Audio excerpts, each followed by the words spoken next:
자, 오늘 좀 충격적인 사건을 같이 들여다볼까 합니다. 한국 시장에서 시작된 엄청난 쇼크가 전 세계로 번졌던 바로 그날, 대체 무슨 일이 있었던 걸까요? 한번 제대로 파헤쳐보죠. 일단 이 숫자부터 보시죠. 마이너스 12.06%. 이게 뭐냐면 단 하루 만에 한국 코스피 지수가 폭락한 수치입니다. 정말이지 정신이 아찔해지는 숫자죠. 당시 언론 헤드라인이 이랬습니다.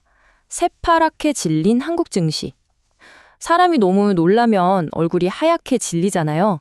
딱 그 표현이에요. 그만큼 시장이 극심한 공포에 빠졌다는 거죠.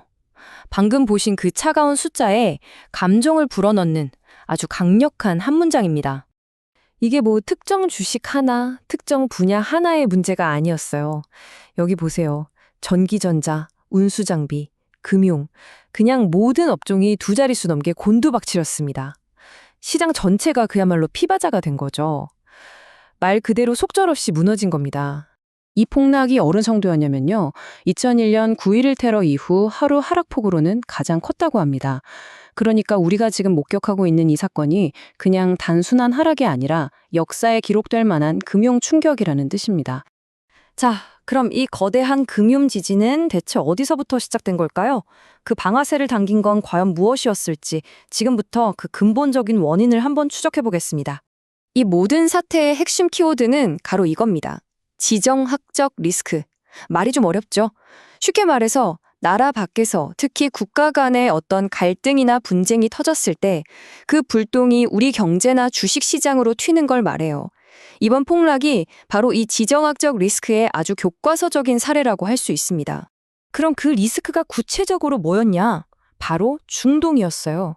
미국하고 이란 사이의 갈등이 정말 최고조에 달하면서 이러다 진짜 전쟁 나는 거 아니야? 하는 공포가 전 세계로 확산된 거죠. 당연히 국제 유가는 미친 듯이 널뛰기를 시작했고요. 이 모든 게 한꺼번에 터지면서 투자 심리가 그야말로 패닉 상태에 빠져버린 겁니다. 자, 그런데 말이죠. 여기서부터 이야기가 정말 이상하게 흘러갑니다. 서울이 이렇게 아수라장이었을 때 지구 반대편에 있는 뉴욕엔 어땠을까요? 정말 완전히 다른 세상이었습니다. 한국 시장은요, 그야말로 거인들도 속수무책이었어요. 우리나라 대표주 삼성전자가 11% 넘게 빠지고 현대차는 무려 16% 가까이 폭락했습니다. 외국인 투자자들이 그냥 일단 팔고 보자 하면서 한국 시장에서 돈을 빼나간 결과죠. 하지만 바로 그 시각 지구 반대편에서는 정말 믿기 힘든 광경이 펼쳐지고 있었습니다. 이거 보세요.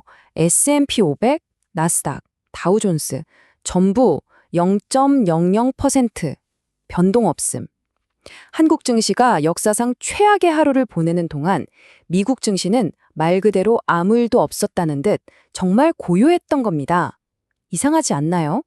여기서 당연히 이런 질문이 나올 수밖에 없죠. 아니, 왜 이런 일이 벌어지는 걸까요? 전 세계가 전쟁 공포에 떨고 있는데 왜 세계 금융의 심장이라는 월스트리트는 이렇게 태평했던 걸까요? 뭔가 이상하잖아요.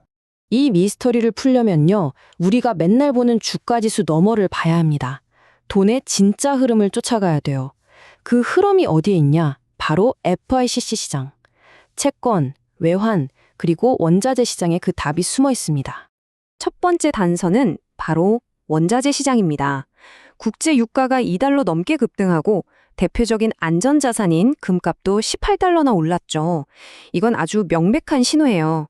아, 시장이 정말 불안해하고 있구나. 투자자들이 위험을 피해서 안전한 곳으로 돈을 옮기고 있구나 하는 신호죠. 그리고 더 흥미로운 건 이겁니다. 디지털 금이라고 불리는 비트코인 가격이 무려 1240달러나 뛰었어요. 그런데 이상하게도 또 다른 안전자산인 미국 달러의 가치는 오히려 떨어졌습니다. 이게 뭘 의미할까요? 투자자들이 안전한 곳을 찾고는 있는데 그 방식이 예전과는 좀 달라지고 있다는 걸 보여주는 거죠. 자, 이제 퍼즐 조각을 한번 맞춰볼까요? 유가 급등은 상황이 심각하다는 걸 보여주고요. 금과 비트코인이 오르는 건 투자자들이 피난처를 찾고 있다는 증거입니다. 미국 증시가 겉으로 보기엔 잠잠했지만 이건 어쩌면 폭풍 전의 고요일 수 있다는 거죠. 중요한 건 이겁니다. 주가 지수만 빼고 돈이 움직이는 모든 다른 지표들은 명백하게 위험 회피 신호를 보내고 있었다는 사실. 월스트리트도 결코 안심하고 있었던 게 아니라는 겁니다. 네, 지금까지 현재 상황이 왜 이렇게 됐는지 분석해 봤는데요. 그럼 앞으로는 뭘 봐야 할까요? 시장의 다음 횡보를 가늠할 수 있는 중요한 신호들을 짚어보겠습니다. 이번 주 금요일이 아주 중요한 분수령이 될 것 같습니다. 미국에서는 고용지표랑 공장 수주 데이터가 나오고요. 한국에서는 소비자 물가지수가 발표됩니다. 이 세 가지 경제 지표가 앞으로 시장이 위로 갈지 아래로 갈지 방향을 결정하는 핵심 열쇠가 될 겁니다. 그럼 이런 불확실한 상황에서 우리는 어떻게 해야 할까요? 전문가들은 한 목소리로 이야기합니다. 지금은 방어적 플레이를 해야 할 때라고요. 막 공격적으로 나서기보다는 일단 내 자산을 지키는 수비에 집중해야 한다는 뜻이죠. 바로 이런 식으로 말이죠. 전문가들은 금이나 비트코인 같은 전통적인 안전자산, 그리고 시장이 불안할 때도 꾸준한 실적을 내는 유틸리티나 필수 소비재 같은 미국의 방어주 섹터로 자금을 옮겨놓으라고 조언합니다. 뭐랄까, 일단 폭풍우가 지나갈 때까지 안전한 곳으로 피하자는 전략이죠. 자, 오늘 이야기를 마무리하면서 마지막으로 이 질문을 던져보고 싶습니다. 이렇게 예측 불가능한 충격파가 계속해서 밀려오는 시대에 과연 이렇게 몸을 사리고 방어하는 것만이 유일한 해답일까요? 여러분의 생각은 어떠신가요?